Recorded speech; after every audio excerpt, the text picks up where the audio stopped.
मित्रों, एडवांस ज्योतिष के इस भाग में उत्तराखंड एस्ट्रोलॉजी रिसर्च सेंटर में आपका स्वागत है।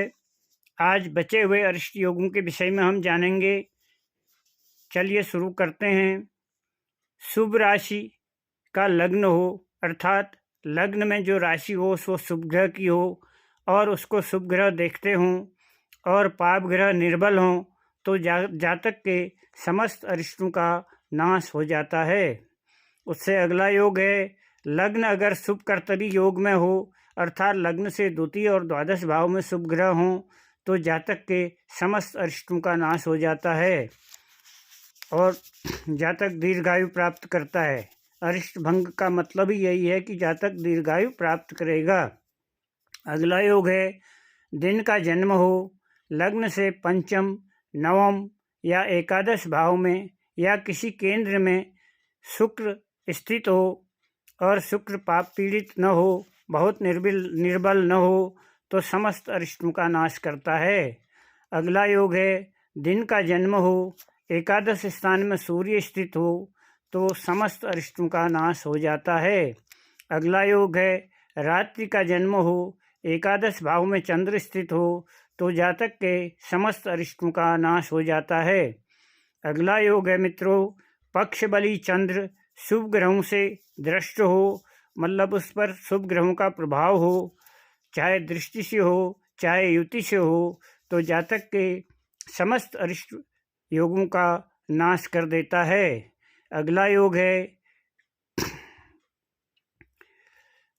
बृहस्पति अपनी राशि में या अपनी उच्च राशि में होकर केंद्र या त्रिकोण में स्थित हो। केंद्र आप जानते ही हैं, प्रथम, चतुर्थ, सप्तम और दसम भाव, त्रिकोण पंचम और नवम भाव, तो समस्त अरिष्टों का नाश हो जाता है। अगला योग है अकेला बली लग्नेश केंद्र या त्रिकोण में हो तो सब अरिष्टों का नाश हो जाता है।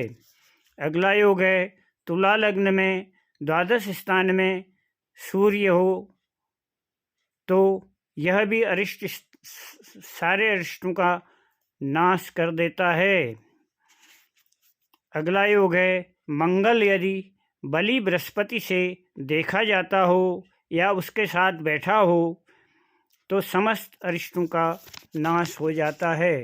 अगला योग है चौथे भाव और दसम भाव में सभी पाप ग्रह हों, सभी न भी हों तो भी एक एक पाप ग्रह हो।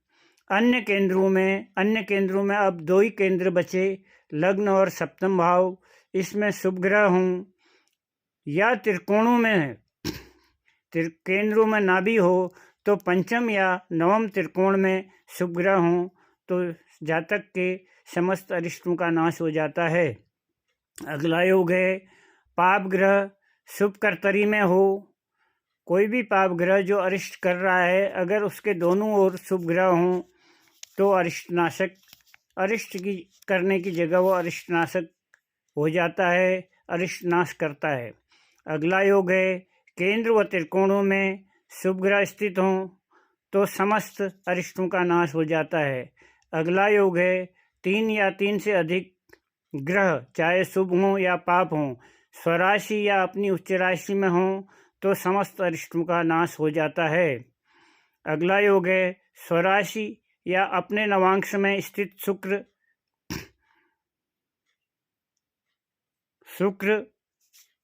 केंद्र या त्रिकोण में बैठा हो तो समस्त अरिष्टों का नाश कर देता है।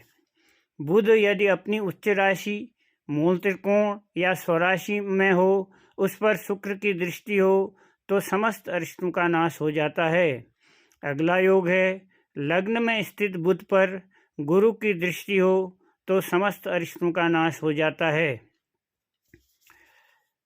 अगला योग है अष्टम भाव व अष्टमेश पर शुभ प्रभाव हो तो यह योग अरिष्टनाशक होता है तथा जातक की आयु की वृद्धि करता है। अगला योग है केंद्र में स्थित उच्च राशिस्थ ग्रह शुभ प्रभाव में हो तो अरिष्टनाशक होता है। अंतिम योग है मित्रों दशमेश बली होकर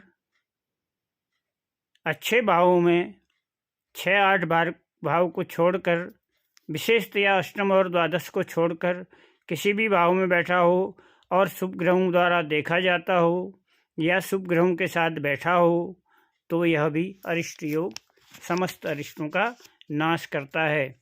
मैं समझता हूँ कि इस वीडियो से आपका ज्ञानवर्धन होगा, आप लाभान्वित होंगे।